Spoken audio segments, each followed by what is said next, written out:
CC అధ్యక్షుడు ఆమోదం మేరకే పార్టీలో చేరికలు ఉంటాయి. టికెట్లు అనేది సిఇసి సెంట్రల్ ఎలక్షన్ కమిటీ నిర్ణయిస్తుంది. కాబట్టి ఇది పార్టీ విధానపరమైన నిర్ణయం. పార్టీ మొత్తం కలిసి కూలంకషంగా చర్చించుకున్నాకనే నిర్ణయం చేయడం జరుగుతుంది. Sir this is Raju Swatantra TV. No, I am not permitted. Sandeep Reddy మహా న్యూస్ సార్. Right. ముఖ్యంగా అయితే ఈ పార్లమెంట్ ఎన్నికలు ఈ 100 రోజుల పాలనకు రిఫరెండం అంటున్నారు. ఒకవేళ తక్కువ సీట్లు వస్తే మాత్రం దానికి కూడా బాధ్యత వహిస్తారా? ఖచ్చితంగా కదా, బాధ్యత వహించే వాళ్ళే రెఫరెండం అంటారు. ఎందుకు తక్కువ వచ్చినాయో ప్రజలు చెప్పాలి. వాటి అన్నిటిని సవరించి మళ్ళీ మంచి పరిపాలన అందిస్తాం. Right, next. Sir this is Raju Swatantra TV. ఎక్కడ కనిపించడం ముఖ్యంగా ప్రభుత్వం మారినప్పటికీ కొంతమంది అవినీతి అధికారుల బుద్ధి మారడం లేదు. ముఖ్యంగా నిన్న చిన్న ఇన్సిడెంట్ చెప్తాను. కీసరా ఎంఆర్ఓ ఆఫీస్ లో కూడా కళ్యాణ లక్ష్మి పెట్టుకుంటే 6,000 రూపాయలు డిమాండ్ చేస్తా ఉన్నారు.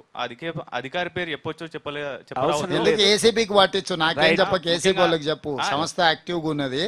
అట్లాంటి అధికారి ఉంటే రాతపూర్వకంగానైనా ఫిర్యాదు చేయండి. ఎవరినైనా నియంత్రిస్తాం, నిషేధిస్తాం. కానీ నియంత్రణ చేసేటప్పుడు మాకు సమాచారమే లేకుంటే నియంత్రించలేము. రాజు, నువ్వు ఒక బాధ్యత గల పౌరుడివి, అందులో జర్నలిజంలో ఉన్నావు. ఇంత పెద్ద సమాచారం తెలిసి దాచిపెడితే కూడా తప్పే. తక్షణమే ఏసీబీ వాళ్ళకు కంప్లైంట్ చేయి, అతన్ని లోపలేపిస్తాం. Last one. రాంబాబు అమ్మ న్యూస్ ఛానల్. గ్రామాలలో భూములు అంటే రికార్డులలో భూములు పెరిగినాయి. అటు శ్మశాన వాటికలతో మొదలు పెట్టుకుంటే ఇటు చెరువు సీలింగ్ ల్యాండ్లు కానీ మొత్తం భూములన్నీ కబ్జా అయిపోయినాయి. భూములలో రికార్డులు మొత్తం పెరిగిపోయినాయి. దీని మీద కాంగ్రెస్ ప్రభుత్వంగా రేవంత్ సర్కార్ ఏమైనా నిర్ణయం తీసుకుంటా? ఇప్పటికే మాడ్యూల్స్ కూడా ఇంకా చేంజ్ కాలేదు, ఇప్పుడు ఈ రోజుతో ఆగిపోయినాయి. అంటే వాటిని ప్రక్షాళన చేయడానికి ధరణి పోర్టల్నే తీసి భూమాత చేసి ప్రక్షాళన చేసి పెరిగిన భూములు తగ్గిన భూములను అన్నిటిని కూడా లెక్కలేసి వాస్తవ పరిస్థితులు 2014 కంటే ముందున్న పరిస్థితులు 2024లో ఉన్న పరిస్థితులను బేరీజు వేసుకొని రికార్డుల ప్రక్షాళన చేయాలని మా ప్రభుత్వం నిర్ణయం తీసుకునేది. ధరణి కమిటీని వేసినాం. దాంట్లో ఐఏఎస్లు ఉన్నారు, అనుభవజ్ఞులు ఉన్నారు, నిపుణులు కూడా ఉన్నారు. సో వాళ్ళందరి నివేదిక మీద ప్రభుత్వం చర్యలు తీసుకుంటుంది. నెక్స్ట్ ఇక్కడ ఎవరు? सर मोहम्मद रियाज अहमद, रियाज, सियासत टीवी. 5 minutes లో పూర్తి చేద్దాం. मोहम्मद रियाज अहमद, सियासत टीवी. सर आप मूसी रिवर ब्यूटिफिकेशन हाँ भाई, में बहुत ज्यादा दिलचस्पी ले रहे हैं. हाँ बोलो. लेकिन उसी के करीब उस्मानिया जनरल हॉस्पिटल है, उसे बचाने के लिए आप क्या करेंगे? नहीं, अभी हाईकोर्ट में उस्मानिया जनरल हॉस्पिटल डिमोलिशन या कंस्ट्रक्शन के लिए हाईकोर्ट में केस चल रहा है. हाईकोर्ट के आदेश के अनुसार हम लोग उसके ऊपर कदम उठाएंगे. और जो भी हेरिटेज है, हमारा हेरिटेज प्रिसिंक्ट्स को हर जगह में बचाने के लिए उसका एक नया तरीका से हम मूसी के साथ साथ हेरिटेज भी उसमें मिला दे के एक प्लानिंग बना रहे. वो हेरिटेज हर छोटे बड़े हेरिटेज को हम बचाने के लिए कोशिश करेंगे. నెక్స్ట్ సార్ చెప్పండి. సార్ లాస్ట్ 10 నిమిషాలు జర్నలిస్ట్ అంశాల మీద పేరు చెప్పు. కిరణ్ కుమార్, ప్రజాపక్షం. రైట్, ఏంటది? జర్నలిస్ట్ హౌసింగ్ సొసైటీకి సంబంధించిన అంశము. జవహర్లాల్ జర్నలిస్ట్ హౌసింగ్ సొసైటీ ఇది చాలా సుదీర్ఘకాలంగా ఉన్న డిమాండ్. కాంగ్రెస్ హయాంలోనే వచ్చింది, రాజశేఖర రెడ్డి గారు ఇచ్చారు. అనేక చిక్కుముడులు విప్పుకొని ఇప్పుడు సిద్ధంగా ఉన్నది. గవర్నమెంట్ వైపు పెండింగ్ ఉంది. చాలా మంది దుర్భరమైన పరిస్థితులు ఉన్నారు. 60 మంది చనిపోయినారు. కాస్త అంటే వాస్తవంగా ప్రత్యేక దృష్టి పెట్టండి. అందరూ ఆకాంక్షలు ఉన్నవి. మిత్రమా, ఇప్పటి వరకు ఎన్నిసార్లు ఇచ్చినా, జర్నలిస్టులకు ఇచ్చినా, ఫోటోగ్రాఫర్స్కి ఇచ్చినా, కాంగ్రెస్ ఉన్నప్పుడే మీకు ఇళ్ల పట్టాలు ఇచ్చింది.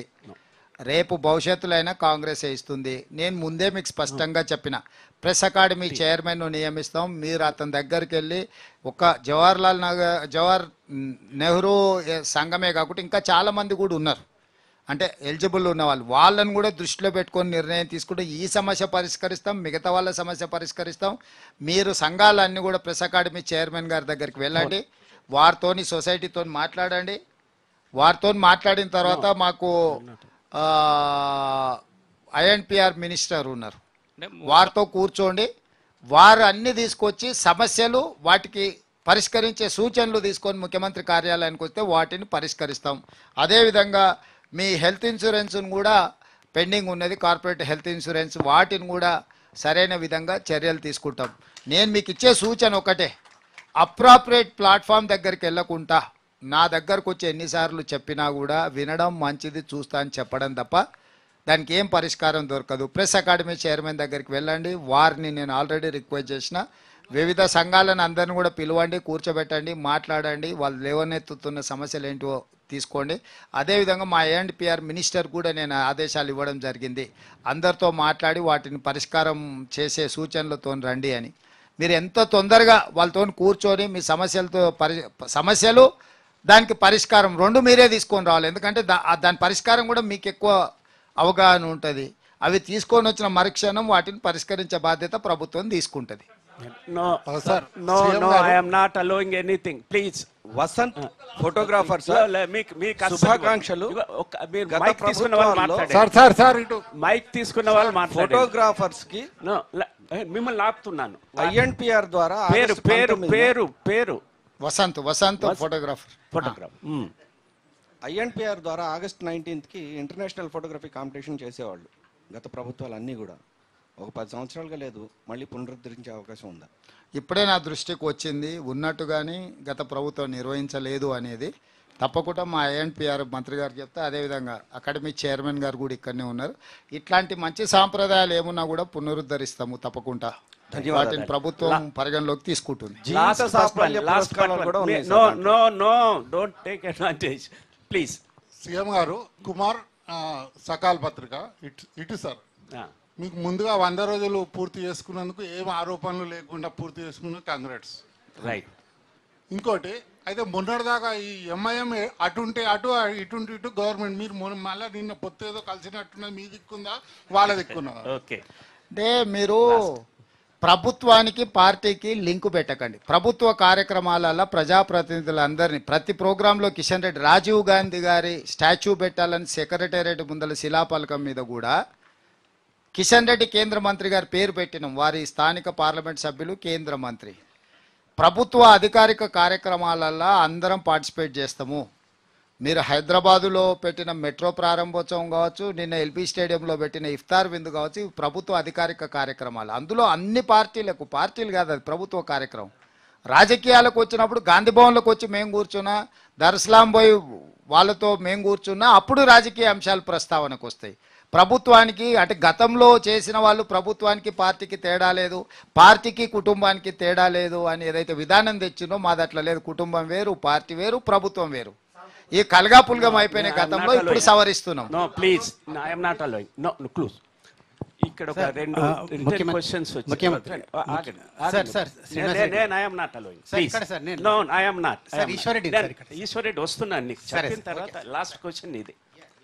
జర్నలిస్టులకు సంబంధించి సొసైటీలలో సభ్యులుగా ఉన్న వారికి ఇళ్ల స్థలాలు ఇస్తారా?